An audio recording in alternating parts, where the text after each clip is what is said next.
There wasn't a warning. No big crash. No tearful confessions or shouting matches.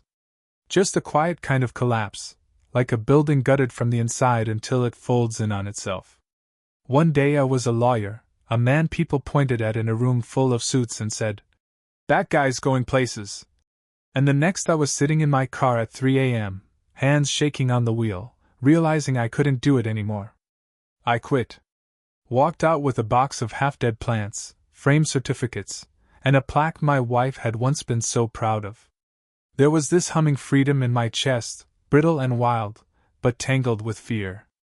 Savings in the bank, 2 kids at home, a wife who said, "Take your time, you need this." For a second, I believed her. For a second, I believed I could breathe. The first few weeks were a blur of sleep and guilt. I woke up late, shuffled around the house in sweatpants, made lunch for the kids, picked them up from school. I sat on the couch, remote in hand, feeling like the walls were closing in. I told myself I was taking time, but really, I was unraveling. I thought about consulting. I thought about freelancing. I thought about writing a book. All roads twisted back toward law, toward the same chokehold dressed up with new buzzwords. Nothing felt different. Nothing felt free. I didn't want to advise, draft, sue, argue, bill, or breathe that air ever again. I wanted something else, something real. It was some midnight scroll on Reddit that did it. A guy breaking down how he made $4,000 a month solo cleaning houses. No degree. No boss. Just a mop, a vacuum, and some elbow grease. My brain latched onto it like a lifeline. It wasn't prestigious. It wasn't fancy. But it was clean, ironically. And it was mine if I wanted it. I told her over dinner. Fork halfway to her mouth. "I'm going to clean houses." Her smile was a paper cut. "Really?" "Yeah." "Well, it's good you'll be bringing something in again." A flicker in her eyes she didn't bother to mask. Pity? Disbelief? Disappointment? I couldn't tell. I didn't want to know. I nodded, finished my steak, and dropped the subject like a stone into a river, pretending the ripple didn't sting. I threw myself into the new life. Flyers, posters, business cards. Dropped ads anywhere with a corkboard, coffee shops, laundromats, grocery stores.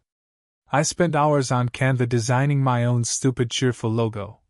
Fresh Start Cleaning Company. It was embarrassing and wonderful all at once, a badge of hope I pinned to my chest.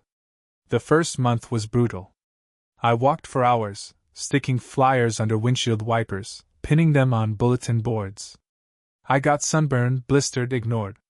When my phone finally rang with my first client, I almost dropped it from shock. 8 clients that month. 6 stayed.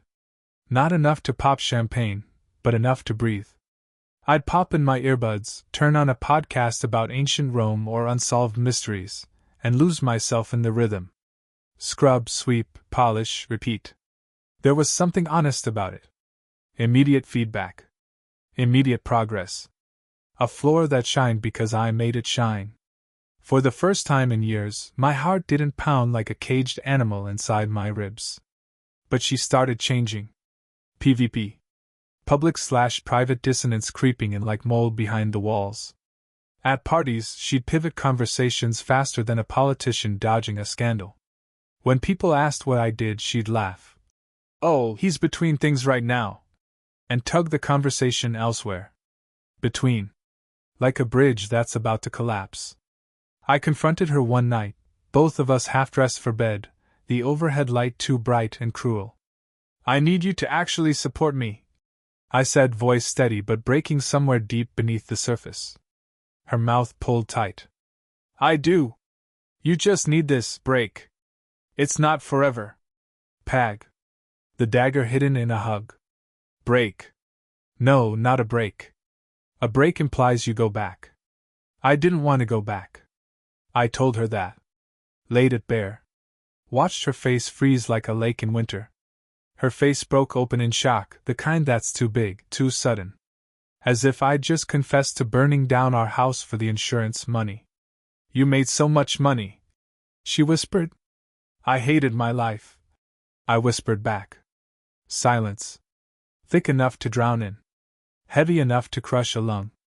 We left it there, both of us clinging to opposite ends of a fraying rope. Pretending the center wasn't already snapping. Then the world ended.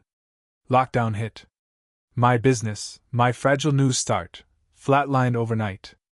No one wanted a stranger in their homes. I pivoted hard, selling DIY cleaning kits online.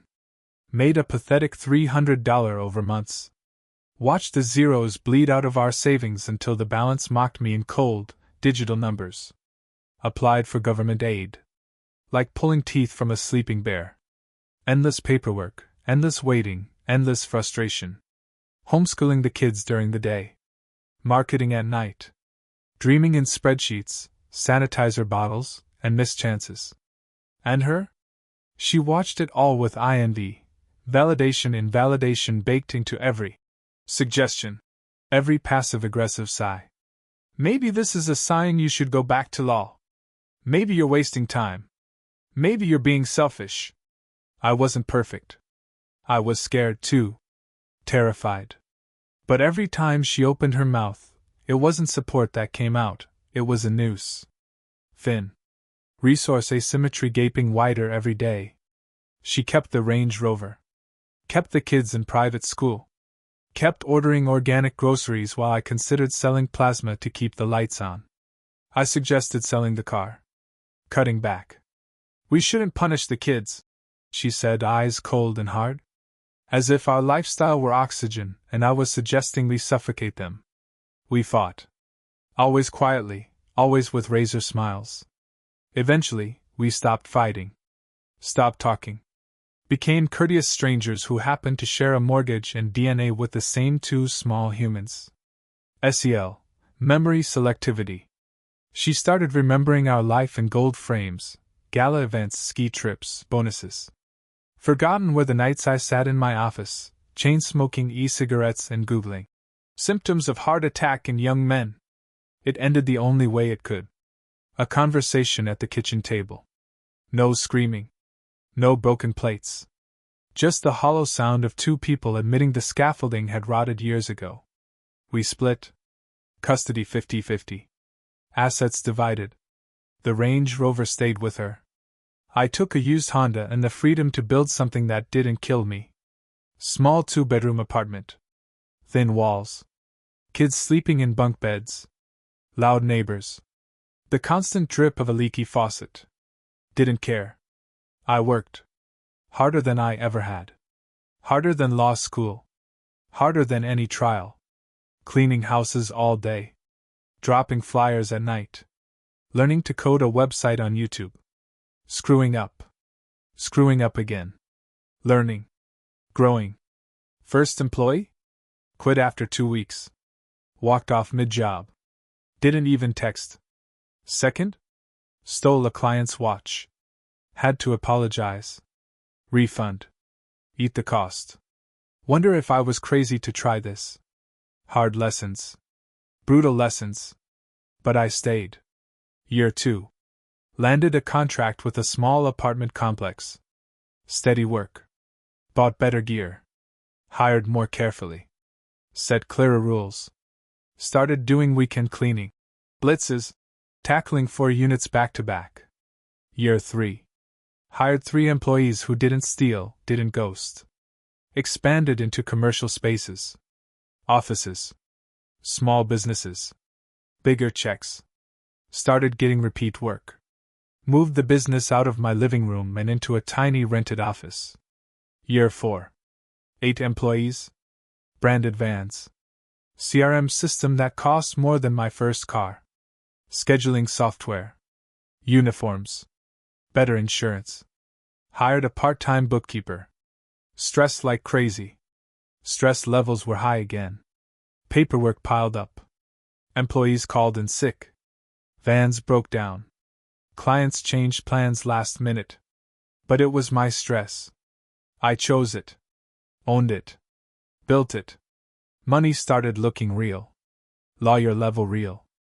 Vacations paid for in cash. Emergency fund stocked. Credit score climbing back from the grave. Year 5. 12 employees. 2 cities. Booked months in advance. Clients referring clients. Apartment complexes stacking up. Started dreaming about franchising. One Friday afternoon, I dropped the kids off at her house. Pulled up in my new 2022 Range Rover. Needed the space for supplies, and hell, after years of grinding, I deserved something that felt like a win. She opened the door, blinked at the car, blinked at me. "I didn't think this would go anywhere," she said. No heat, no venom. Just truth. Flat and fragile. I shrugged. "I had a feeling it would." She nodded. GLE. Gaslight effect cracked briefly, but not enough to shatter her world. Just enough to remind her. We weren't the same people who had shared a bed, a mortgage, a dream stitched from borrowed threads. I drove off. No soundtrack. No swelling music. No victory lap. Just the low growl of the engine and the sharp, bright feeling of being exactly where I was meant to be. Not a lawyer. Not a disappointment. Just a man who refused to die slowly under someone else's dreams. Mine now. All of it. Every scar. Every victory. Mine.